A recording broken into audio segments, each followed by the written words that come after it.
Lori Vallow Daybell is sentenced to multiple life terms for killing her children. Judge Stephen Boyce sentenced Lori Vallow Daybell to multiple fixed life terms in prison with no possibility of parole on Monday, handing down punishment for murdering two of her children and conspiring to murder a romantic rival. The judge ordered Vallow Daybell to serve the prison terms consecutively rather than concurrently, saying it is important for her to be punished for each death.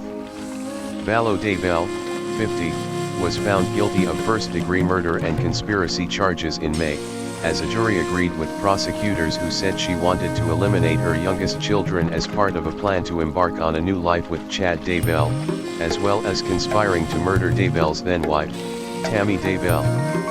You chose the most evil and destructive path possible, despite having a wealth of better, less harmful options, Boyce told Vallow Daybell. He juxtaposed her enjoyment of a honeymoon in Hawaii with her children lying in shallow graves in Idaho. Her children Tylee Ryan and Joshua Jackson J.J. Vallow had been burned, mutilated, and dismembered, and buried like animals. The judge noted the disgust he saw on jurors' faces during the trial. The scene was horrific, Boyce said, adding that while law enforcement, jurors, and he himself will be haunted by images of the children's bodies, he saw no sign that Vallow Daybell feels any remorse. The lengthy trial was full of strange and shocking moments.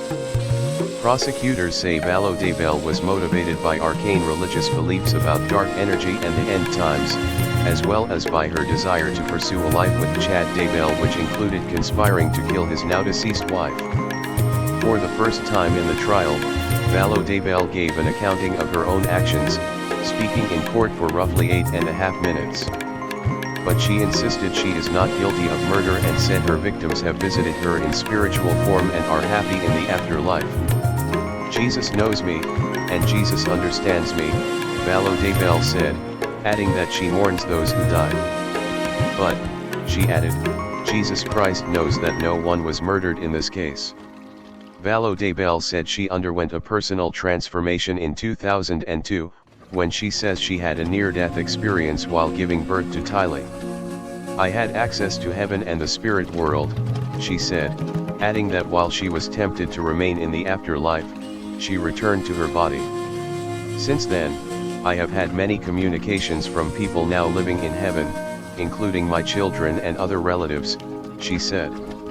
I know for a fact that my children are happy and busy in the spirit world, Vallow Daybell told the court, reading from a statement. She added that her friend Tammy Daybell is also very happy and extremely busy. Vallow Daybell said, Tylee has visited me. She is happy, and free now, adding that her son also visited her as an adult spirit who was very tall and is thriving in the afterlife. When she finished her remarks, the judge asked Vallow Daybell if she was fully satisfied with the representation her attorneys had given her during the trial. She said she was. Defense asked for concurrent sentences.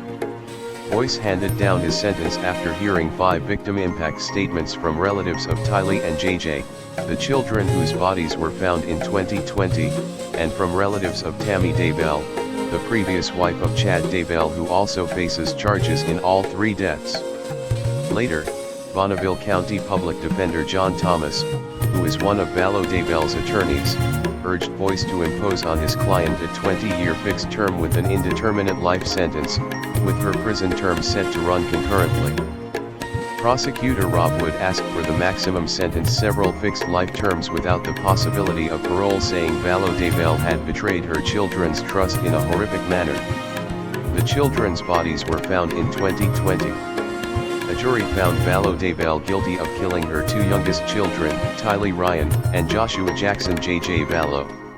Tylee was nearly 17 when she and J.J., 7, were last seen alive in September 2019. The children's bodies were found in June 2020, buried on property in Rexburg, Idaho, that was owned by Chad Daybell.